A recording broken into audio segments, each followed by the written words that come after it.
I've been in public service for 15 years, and in that 15-year period of time, I have been very sincere about listening to the voices of the people that I represent, making sure that the policies that I work on are reflective of their voices, and being true to their concerns. In Texas, I have had conversations for the last few years about the priorities people have for what they see in our state. We have so much to be proud of, and of course, Texas is the greatest state in the country.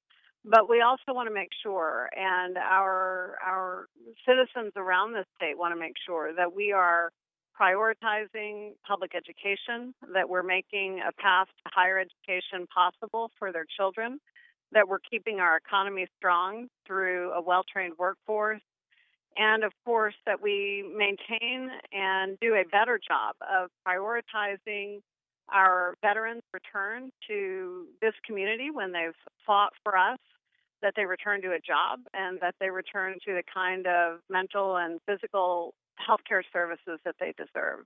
The state has a role in that? Well, absolutely it does, and I've been very proud to play a role on the Veterans Affairs and Military Installations Committee for the last 6 years.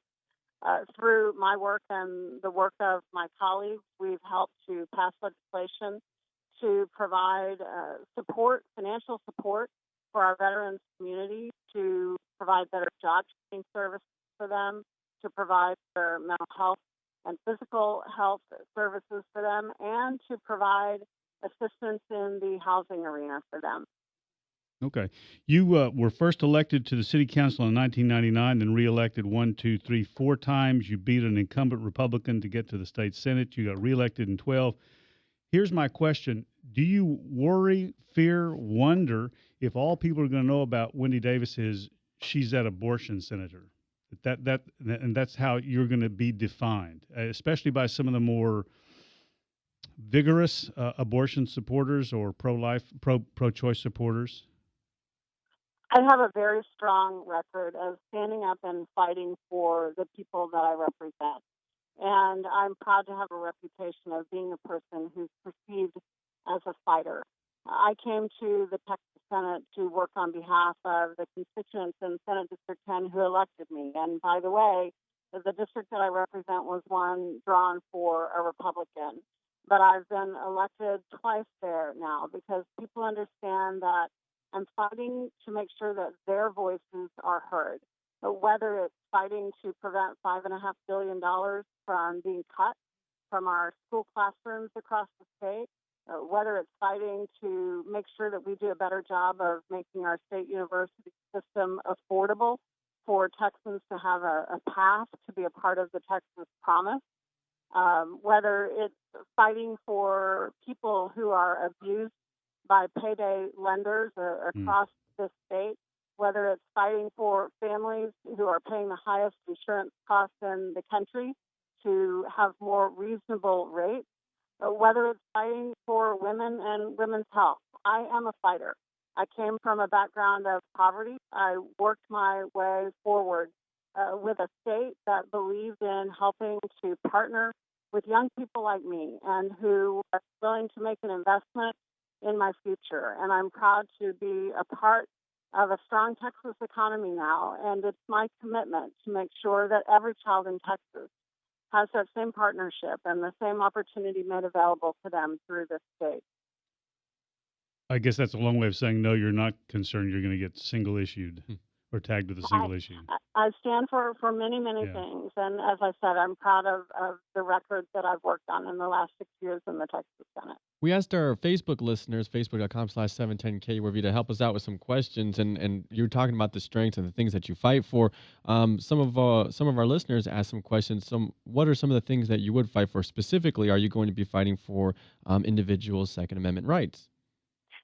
Absolutely. I am a strong believer in fighting for making sure that law-abiding citizens in Texas have the full protections of the Second Amendment.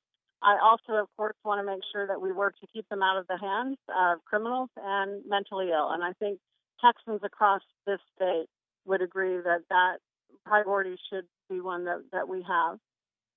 One other thing that other individuals, since you've been here for the last couple of days, which we welcome you to the Valley, and you've probably seen how close we are to the border. What is your stance on border security? Well, obviously, border security is incredibly important, and working with our local communities to define how we best partner with them to put that in place is key. I've visited in the last couple of weeks many of our border communities, Laredo, El Paso, Brownsville, McAllen, and in each of them, what I'm hearing is a pride in the communities, that they are safe and good places to bring businesses and raise a family. And of course, they want to make sure that we have proper personnel at ports of entry so that people will be able to move goods back and forth more efficiently, contributing to their local economies and, of course, the economy of Texas and the country. Have you figured out a way to get the feds to give us more money for people then? Have you unlocked that lock? Well, certainly as a member of the State Transportation and Homeland Security Committee, for the first couple of sessions that I was part of the Texas legislature, that is something that I've fought for. And I do believe that it's an important partnership between the state and federal level, again, and the community level to make sure that we're doing our job in keeping our communities safe, our borders secure, and also keeping the economy between Texas and Mexico strong. We're talking with State Senator Wendy Davis, who, as you know, has announced that she's running for governor of Texas. She represents a district in Fort Worth. Since Texas hasn't elected a a Democrat statewide in decades? Why now? Why would you break that line? From my conversations with people across the state of Texas, they are looking for leadership that's not partisan. As I said before, I was elected to a Texas Senate seat in a district that was drawn for a Republican to win. But my values have been reflective of the values of the people that I'm working for.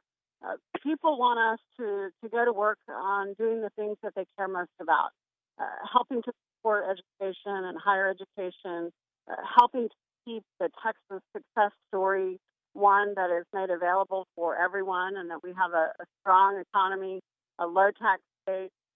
Those are the things that people want to see us coming together and working on. I know in my last 6 years in the Texas Senate, I've grown weary of divisive partisan politics. I am an across-the-aisle worker, and I believe that we want to see more leaders in Texas who are willing to put our priorities first, put their politics last, and work together to do what we can to keep this state strong and to support the economic and educational visions that so many Texans have. State Senator Wendy Davis, thank you for your time this afternoon. We appreciate it. Thank you both very much. Let me ask you one more question, because my partner is going to spasm out if I don't ask you. Why are you better to vote for than the other guy? Except there is no other guy yet. I'm talking to him. Okay, why are you better, Ms. Davis, to vote for than the other guy?